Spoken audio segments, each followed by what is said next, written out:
Salutaire! Comme tu le sais, en ce moment, la promo 2021 sont en train de peaufiner leurs applications pour les programmes de résidence et je me suis dit, dans ce contexte-là, pourquoi pas présenter brièvement un des programmes de résidence qui est offert au Québec et j'ai nommé la radiologie. Je m'appelle Alain, je suis étudiant en troisième année en médecine et pour clarifier, je ne suis pas radiologiste, je ne suis pas résident en radiologie. Je vais laisser toutes mes sources que j'ai utilisées pour la vidéo dans la description. En faisant mes petites recherches, je me suis rendu compte en fait que quand on regarde l'histoire de la médecine et l'histoire de la radiologie, on se rend compte que la radiologie est une spécialité qui est quand même récente. Pour vous donner une idée, c'est à la fin du 19e siècle que les rayons X ont été inventés. Depuis ce temps-là, c'est sûr que la radiologie a beaucoup évolué. Maintenant, les hôpitaux modernes vont avoir des modalités d'imagerie différentes, comme des IRM ou des scans. Avant de parler du programme de résidence en tant que tel, on pourrait parler de qu'est-ce qu'un radiologue fait dans le quotidien. Je vais simplifier de beaucoup, mais en fait, un radiologiste va prendre une image prise avec une modalité radiologique, va l'interpréter, faire un rapport et le transmettre au médecin traitant qui va pouvoir prendre mieux en charge les patients selon ce que le radiologue a vu dans l'image.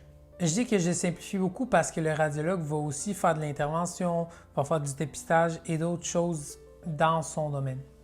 Maintenant, si on parle du Québec, les 4 universités qui donnent la médecine au Québec vont aussi avoir un programme de résidence en radiologie.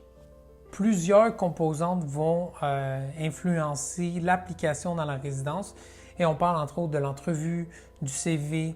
Et il y a aussi des fois, il y a quelques universités qui vont avoir des tests d'interprétation radiologique à faire également.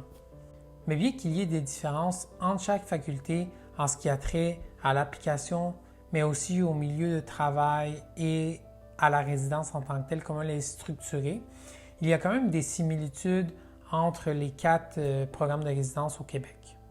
Tout d'abord, la durée va être de 5 ans pour les 4, dont la première année qui est constituée principalement de stages polyvalents dans des spécialités qui ont rapport avec la radiologie. On pourrait nommer par exemple l'urologie ou la médecine. L'Université de Sherbrooke, de Montréal et de Laval vont donner le programme en français et McGill va le donner en anglais. Par la suite, c'est vraiment de la 2e à la 5e année que les stages de radiologie en tant que tels vont être pris par les résidents pour apprendre justement le métier. Après les 5 ans, les résidents deviennent radiologues, mais ils peuvent continuer leurs études dans des fellowships, entre autres pour la radio-intervention qui est très populaire en ce moment. Il faudra une année de plus pour devenir radio-interventionniste. Alors, si on se demande pourquoi choisir la radiologie, c'est sûr que moi, je ne peux pas vous répondre. Ceci étant dit, il y avait des choses qui ressortaient dans mes petites recherches que j'aimerais vous partager. Premièrement, c'est une spécialité qui est très stimulante intellectuellement.